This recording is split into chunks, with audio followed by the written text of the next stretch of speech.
Hi guys, and welcome to my channel. Okay, so long time no talk. Sorry it's been a little bit. Things have been a little bit crazy over here, which I feel like is the constant state of my life. But I've just been really stressed recently and struggling with a lot of anxiety. And because of that, I've really been trying to focus on different ways of providing self-care, especially ones that are a little bit more tailored towards me as an artist and the specific things that affect my art. So that's what I wanted to talk about today is some different ideas and tips and techniques that you can maybe use if you are in kind of the same boat, if you're feeling anxious, if you're feeling stressed. So basically, we're going to be talking about self-care specifically for artists. So during this, I'm going to be working on this commission. This is for my dear friend Harley, and the inspiration that she gave to me for this was peacock tones and colors so that it would match her bedroom. So that was kind of the instructions that I had, and I just went crazy with that.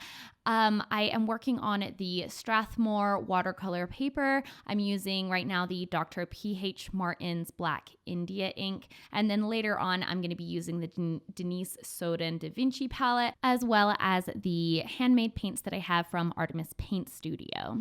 I'm also going to be using a Peebo masking fluid pen, which I am a huge fan of. And if you're interested in any of the other supplies, I will have everything linked in the description box below. But I kind of wanted to get all of that addressed at the beginning of the video so then we could just focus on the self-care aspect. So let's just jump right into that. So the first tip that I have for you to help with your anxiety and stress, specifically as an artist, is to declutter your workspace. I am a huge fan of the Marie Kondo method, which involves basically holding specific items and figuring out whether they spark joy for you or not. Now, not necessarily every item is going to spark joy in the same way. Some things can spark joy simply because they are useful or important to get your task done, whereas some things can maybe have a little bit more of a personal connection. But I find that that's a really, really helpful way for me to identify the art supplies and inspirational things that identify the most with me and actually give the most impact in my life. Decluttering your workspace is really, really helpful because I personally find that when I'm stressed and anxious, a cluttered workspace is going to make that so much worse. My brain is already so filled up with so many different stressful situations and thoughts that I really need to be in a place that is clean and stress-free. And when you have so much clutter, if you're feeling overwhelmed by your things, it can be really helpful to do that. Along with that, kind of leading into that is my second tip, which is basically to rearrange your room or your workspace. So once you have decluttered it and figured out the things that really spark joy for you, then go ahead and do some rearranging. Move your furniture into a different spot, maybe get some different art prints or anything like that, buy a new pen cup. There are so many little things that you can do to refresh your workspace, and getting that change in environment can be so helpful, especially right now when so many of us are stuck inside. Refreshing your workspace can be so helpful for making you feel like you're in a different area and refreshing and re-inspiring that creativity. Further jumping off that, my third tip is to take some time to go through your studio and clean some of your supplies. If you're a painter, get all of your brushes and give them a nice deep clean out your erasers, and just generally things like that. Our art supplies can get really grubby, clean your palettes. I know that I have a really big tendency to just forget about supplies or just clean them to the bare minimum, and it can be really nice to just go through, show your art supplies a little bit of love, sharpen all of your pencils and make sure that they're all ready to go. Just make sure that your art supplies are in a really good, clean place so that you can just pick them up and draw if the inspiration actually strikes you. So now we're moving on a little bit from all of kind of the cleaning and rearranging tips to tip number 4, which is to treat yourself in true Parks and Recreation style.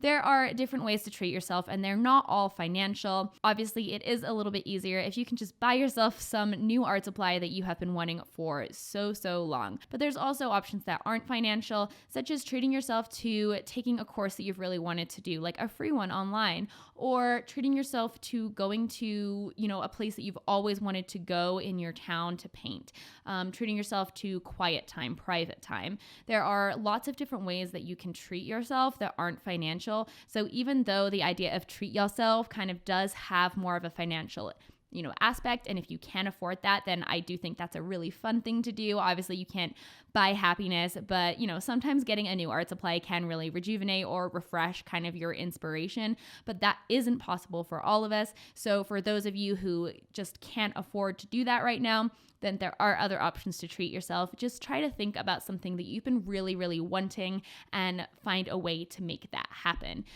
Perhaps maybe go to a free day at your local art museum if they're doing that. I don't know how many are open right now, but there's also all of these free gallery tours that are going on right now online because of coronavirus. So definitely worth checking that out as well. You could treat yourself to an art day. Another thing that is really helpful, like I just mentioned, is just getting out and going to a different place and creating in a different place.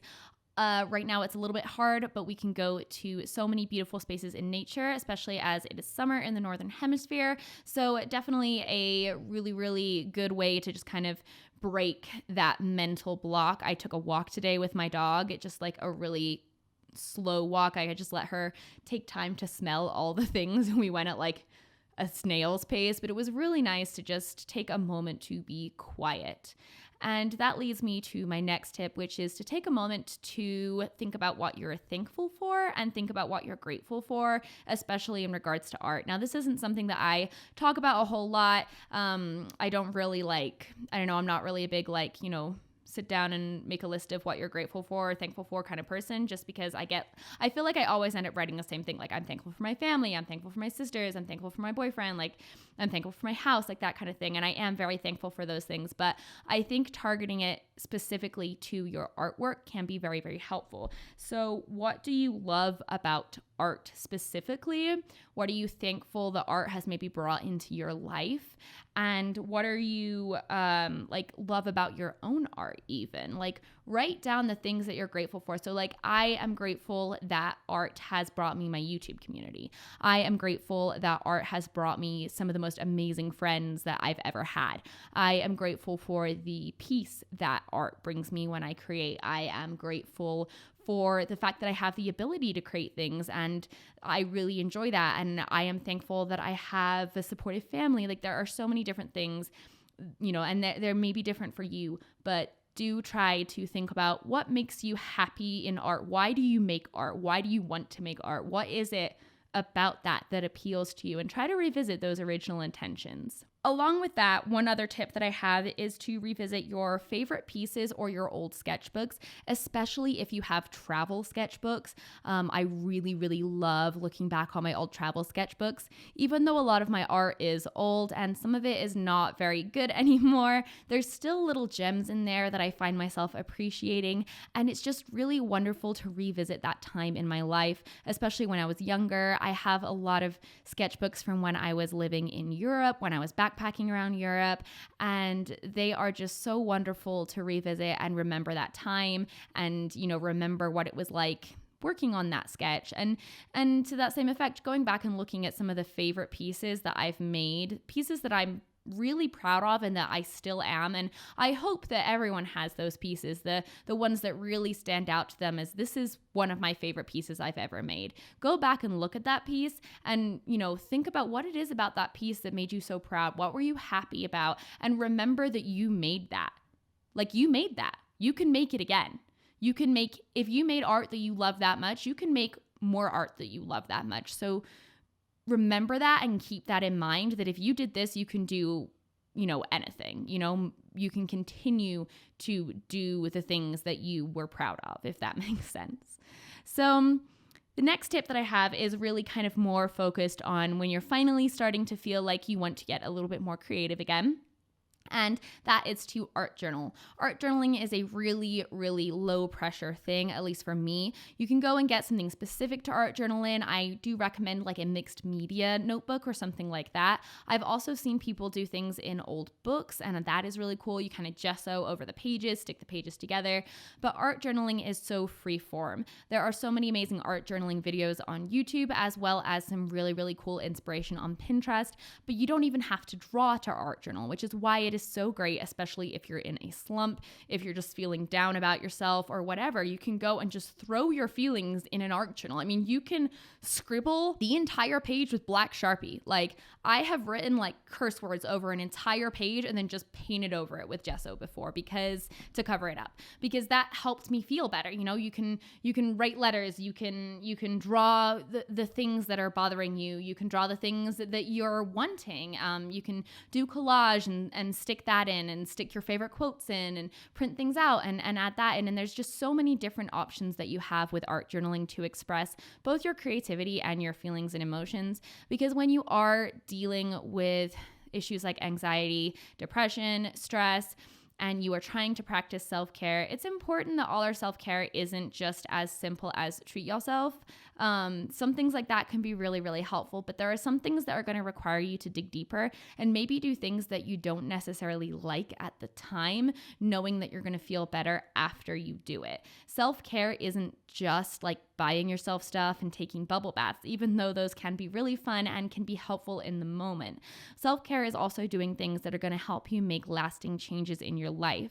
For me, something that I really struggle with is guilt due to procrastination. I have a really, really hard time making deadlines and replying to emails and things that really affect my business as a YouTuber.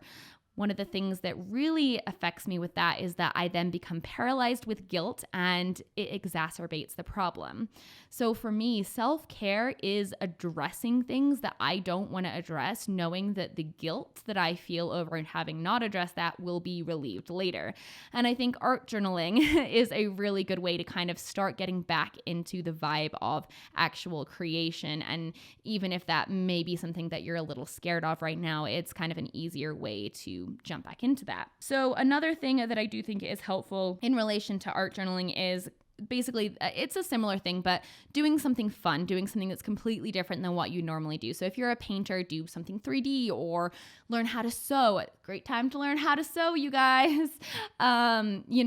Do pottery. My roommate has been doing a bunch of like acrylic pours, and it's just so fun watching her, and I want to join in. So I don't know, should I do an acrylic pour video with my roommate, who is an absolute hoot, by the way? If you want that, let me know.